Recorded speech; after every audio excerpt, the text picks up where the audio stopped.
15 minutes ya masala, ba reportage à chaud, ba commentaire ya moto, ba analyse ya kafu ya ndenge na ndenge, na ba vrai pro, ba vrai journaliste professionnel.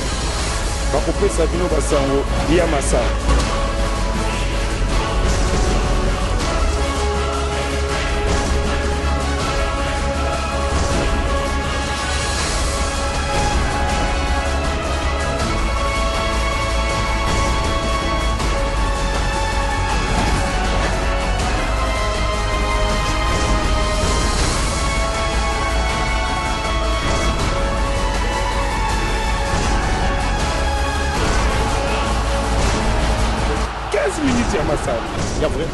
Jamais Zala, jamais Salama na TV. Mbote na bino bala so ya 15 minutes. Yamasano. Yamkoloma lelo mercredi 10 mai 2017. 187e numéro ya 15 minutes. Yamasano. Yamkoloma lelo. Nazali na plaisir ya ko présenter pour na bino yango ekwei lokola kake décision oyo lina foot ayebi na kozwa. Pona match oyo elingaki opposé FC Renaissance Fibo na Fibo pe dans le motema pembe banadora décision wana esali pasi na Fibo na Fibo kasi tokoyeba na kolobela ngo pe tokolobela nomination ya ministre Yasika Papi Nyango oyo akomisi koyo ministre ya sport Yasika na kati ya 15 minutes amasana mkoloma lelo bokozwa pe surprise ya ndenge nini Président Jeff Kampondo a pesé qui mokolo malobi na ngonga ya 23h liboso ya bapanzi sango nyonso pe ba surprise mususu ekozanga te na kati ya 15 minutes ya masano ya mokolo malelo 15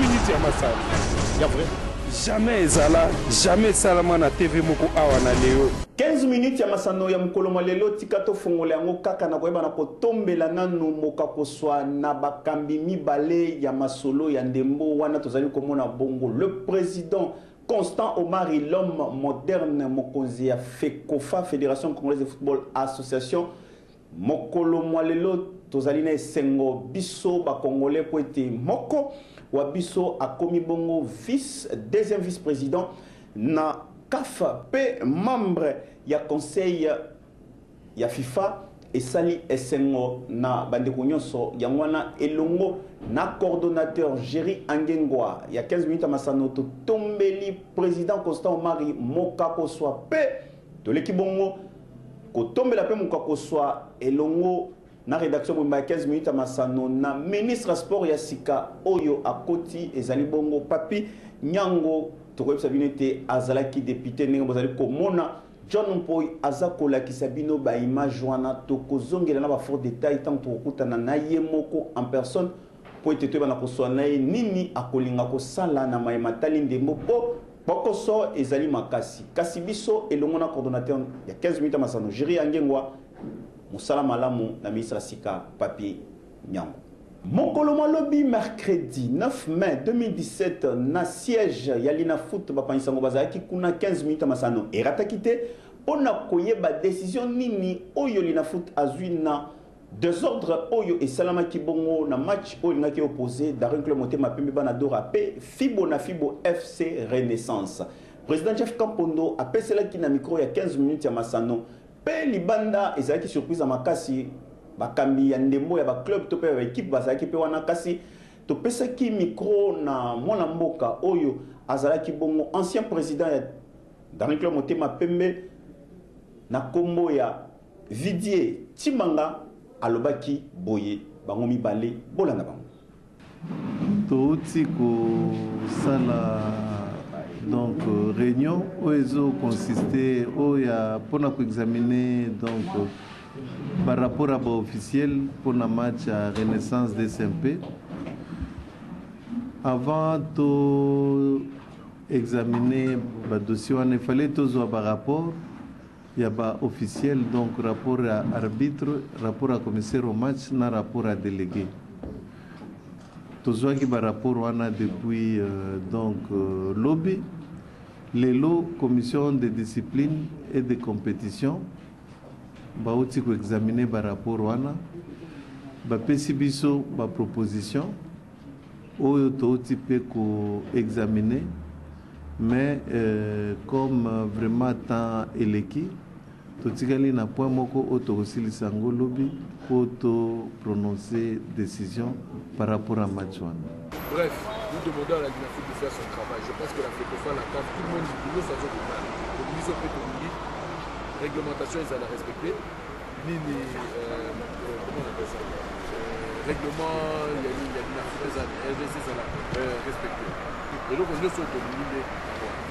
Parce que nayebi règlement nayebi que oh et saleni wana et ça qui volonté il y a équipe adverse. Nayebi que va empêcher que match ebeta et ça bisoté. Et bah image bilili nyoso ezarana. Donc en tant qu'intellectuel, naebi na tangi kaka réalité. Et c'est pas une question de ponaza muto imanato naza muto. Non, c'est pas une question de ça. C'est une question de logique pure et mathématique. Na moni mathématique ba image ya zadio azoke de azana na nini na pembeni ya piqué wana. To boité. Ceux qui azalaki qualifié et qui azalaki na droit ya kozala na terrain, il y a pas de problème. Dans le règlement, il y a des amendes à payer pour le foot à la mission. Et ça n'a pas de problème. Mais ce qui est à l'Ikambo, il n'y a que match et bétanité. Ce n'est pas pour l'invasion du terrain, ce n'est pas pour ceux qui nous. C'est parce qu'on a empêché à ce que tous les éléments qui doivent concourir à l'organisation du match et à la bonne tenue du match n'étaient pas réunis. Et nous savons, nous avons les images de Moni, Baturo, Bakimi na Biloko wana, Bakeko Bomba Yango, de Sengi Bango Bayana Yango, Basali Yango. Je pense que le règlement est clair. Il y avait une volonté délibérée de nous empêcher de jouer. Et loko yako banga na imana eza à tabukete. Tozala qui sûr, ezala ba joueur, ezala staff, ezala ba supporter nyoso, tozala qui tellement de détermination, pena estengo yakomona match wana ebetanga. Alors toza déçu. Mais tellement que toza déçu, bato baza responsable que to beti match wana te, baza la sanctionner. Alors même ceux qui va sanctionner équipe, alors va sanctionner bato bazali responsable. Ezala toujours que to perdre Karaboué dans le vent. Non. On veut le respect du règlement. C'est le respect des textes. Merci. Kaka ndenge tolobaki na ebandeli ya 15 minutes ya masano ekwei lokola kake esali pasi bandeko bamituni esali boye pona nini ekweli kaka biso banani bana ya FC Renaissance Fibo na Fibo bazui sanction esali pasi kasi bozwa ndenge awa na 15 minutes ya masano Marie-Pauline Mboyo amekai komanyola pona bino yango olokotela lingala ba sanction oyo bapesi dans un club motema pembe bapesi ba sanction te kasi basengi ete oyo esengeli bayeba na kozala liboso ya ba instance ya linafoot ba se présenter pe ba mande oyo FC Renaissance Fibo na Fibo esengeli afuta bolanda ndenge nini tomanyolaki olokota la lingala na Marie-Pauline Mboyo. Kolandisama na mobulu moye moselemaki mikolo mileki na libanda masano ya martyr eleko babeti ndembo ya lisanga ya Daring Motema Pembe balingaki bandungwana na baninga na bango ya FC Renaissance du Congo nde esalaki ete bandeko ya comité ya gestion ya Ligue nationale ya football bakuta na mokolo lelo mardi 10 mai 2017 na biloli ya bango pona kotalisa ete basili kopesa bilembo misato tope 3 points na lisanga ya Daring Motema Pembe epa esusu bandeko ya comité ena basili kopesa etumu na lisanga ya FC Renaissance du Congo ya kokwisa bango makale kale na forfait bakambia lisanga lina bakofuta amende ya $7,500 américains nzokande bandeko ya comité ya gestion ya lina foot bakobaki na kotalisa ete bakambia FC Renaissance du Congo bakoyeba na kofuta biloko biso bie babebisaki na libanda masano ya martyr pe soki batosi mitindo mina te bakolongola bango na compétition ya play-off ya lina foot pe bakopesa lisanga lina etumbu kolandisama na mibeko ya Fédération internationale ya football association FIFA na bokuse na yango bosimba ete ba intendant ya masanga mabale pe mobeti ya lisanga ya Daring Motema Pembe Francis Kazadika Sengo Zadio babiangami to pe bazali convoqué epa ya bandeko ya comité ya gestion ya lina foot ya vrai bamonaki musika yango basalaki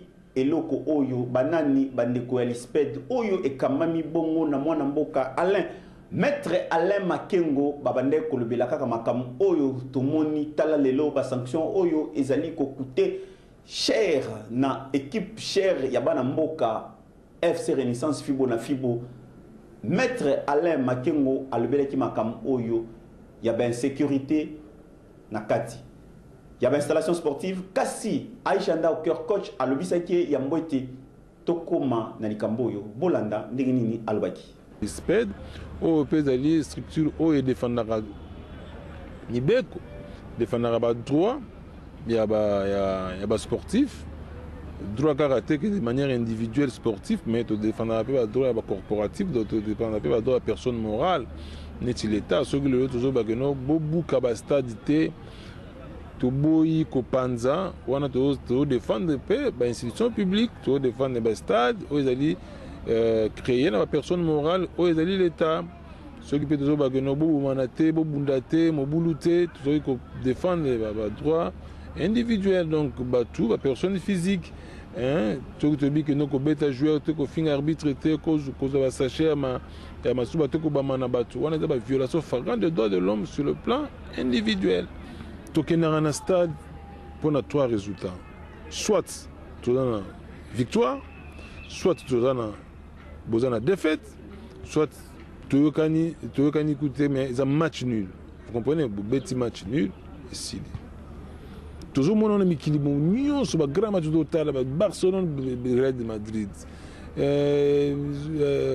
classique Belgique, Chelsea, Manchester United. Chelsea a poli 2 €, United a poli 4 € en aller. Mais mon boule les a like. Mais pourquoi kaka awa? Ce qui équipe poli, mon boule. Il y a un message à l'espèce. Atabino, bon, on a bandolo mo le kaka. Bosé Batéanga, c'est qu'on a le mot lié en Ogo.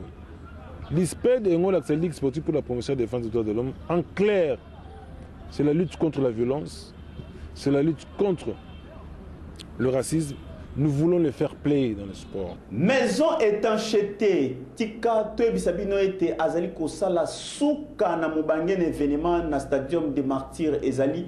Bongo tournoi interkino ya judo ezali kopesa kitoko makasi kasi mbula mikolo ezali kosala pokoso po ete eba kokoba malamu penate ba komba ezali kokatana kasi tozali kolakisa bino nanu bilenge oyo eute koleka mikolo oyo ezali bongo na demi-finale. Maître Giga ayebaki pe na koloba par rapport à événement na ndenge nini amonaki kitoko na yango bolanda ndenge nini demi-finale oyo elekaki.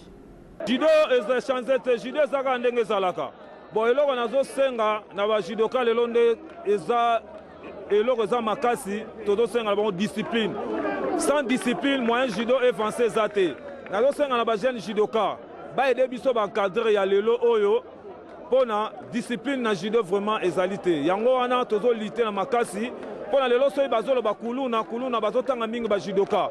Mais pour le judo, c'est sport de combat, c'est sport où ils ont un succès, na koleka ba sport tout est combat. Il y a un bazol benga biso ba coulonaire, mais tous ba coulonaire te. Bon moi le retour senga ba sponsor. Au moni judo, tozo bunda, l'aime sous ce moni ceux qui mettre intacheta salisi tournoi oyo intercommunal. Na l'aime sous na ba frère na yemoko. Ozo comprendre. L'aime sous ba roya un peu mais et bandé non na yemoko. Donc yango wana moyen to salisaka yango mingi ezate. So ba sponsor ba yeko aider biso ba tournoi boyando zala na ba petite fille na basi na mibali bando mona pona lelo zaka ya mibali esenga pe année prochaine roya tournoi ya basi intercommunal et ça la paie bien. Ozo mona souci na biso ezana ngwana leso ba innovation sikeko ya ya bana basi pe ekota intercommunal la basi elo tokoma olite makasa ngwana judo. Bana dora Daringle Motema Pembe basala te bazwa 0 bazalaki bongo na hôtel Sultani bapeselaki na micro ya 15 minutes ya masano na Ishanda utang décision oyo ekwei pona bango bamoneli yango ndenge nini bolanda bango ndenge nini bapeselaki na micro ya 15 minutes ya masano. Ça va supporter son Daring. Ndenge tolobaki na bango discipline bomoni discipline na biso elo le foot epesi biso ba supporters bakitaki na zone neutre te ba supporters babwakaki mabanga te bavandaki na ba gradin bazozela ba joueur na bango bapesa bango isengo yango esalemi ke lelo parce que tokitaki na biso te tosalaki mobulu moko te nzamba songi biso tozwi 3 points tolingi tosenga na ba supporters merci mingi bolakisi biso mbulu ke bolingi équipe na bino boza na souci d'ora ezonga na Afrique ndenge biso bakambe na bino tolobaki na bino ke soki tozongisi dora na Afrique te toko démissionner donc biso toza déterminé tolingi te bakataka biso ba point na ba bureau pour tosali boy yango bo remarquer ba supporters na biso vraiment na kombo ya comité de direction ya autorité morale ya conseil d'administration tolingi to pesa bino félicitations mingi na oyo bosali soki to continuer ka boye nzela ya Afrique kozala polele nyonso esi elobami décision ezwami na Linafoot. Biso tozo ko regretter que décision ou du moins résultat ezwama ki na terrain te. Mais ndenge mbeba esalimaki, il fallait sanction pe ekweya, sanction ya Linafoot ekweyi. Nakoloba na ba supporter ya Imana. Nazali na fierté munene ya komona attitude oyo bino bozali na yango. Bozali réellement le 12e homme sur le terrain parce que grâce na bino tozo commettre ba mbebate oyo ko permettre que ba sanctionner biso lisusu. Bo continuer kaka na direction wana oyo bozwaki toza biso nyonso avant tout ba supporter ya club na biso na félicité bino et j'espère que toko continuer kaka bongo. Pour le reste, j'espère que na match retour na équipe wana décision ekozwama sur le terrain et non pas na ba bureau parce que wana eza penza mawapo na biso nyonso to futaki ba entrer na biso na stade tozo ko regretter que ba attitude et même biso na ba situation à bongo. Pour le reste, bonne continuation à la Linafoot et total ndenge nini toko bima champion en tout cas je l'espère et toko buna pona bongo. Yambo te toyeba ko sukisa 15 minutes ya masano ya mokolo mwa lelo tozali bongo ko présenter ba condoléances na ba famille nyonso oyo babungisi ya bango sous le mboyo auti ko bungisa bongo moko waye ya motuya yango wana tokoyeba na kozongela na ba fort détail pour te programme nanu epesamite yango biso 15 minutes ya masano boyebete azali moko ya ba exploitant pe réalisateur ya vraiment masano chaque dimanche te présenter bongo ba condoléances nabiso. Tokomi na suka ya 15 minutes ya masano ya mokolo mwa lelo 187e numéro ya mercredi 10 mai 2017. Ezalaki pona nga plaisir munene pona koyeba na ko présenter pona bino yango kasi bikuke na biso ezali polele tokolinga tozwa réaction bongo ya bino population pe ya FC Renaissance Fibo na Fibo tokoyebisa bino ete tango tokomaki bongo na lina tokutaki bikuke nyonso kokanga biso tolingaka tosala kaka buka mona buka kukila moko mikanda moto akoki kowangana kasi ba image moto akowangana te tokoluka kaka toyeba est-ce que ezali vrai ba lettre oyo ezali ko garder authenticité nango tokoyeba yango bana ya Fibo na Fibo tozali kozela oyo koya boboto bondeko koma tokoma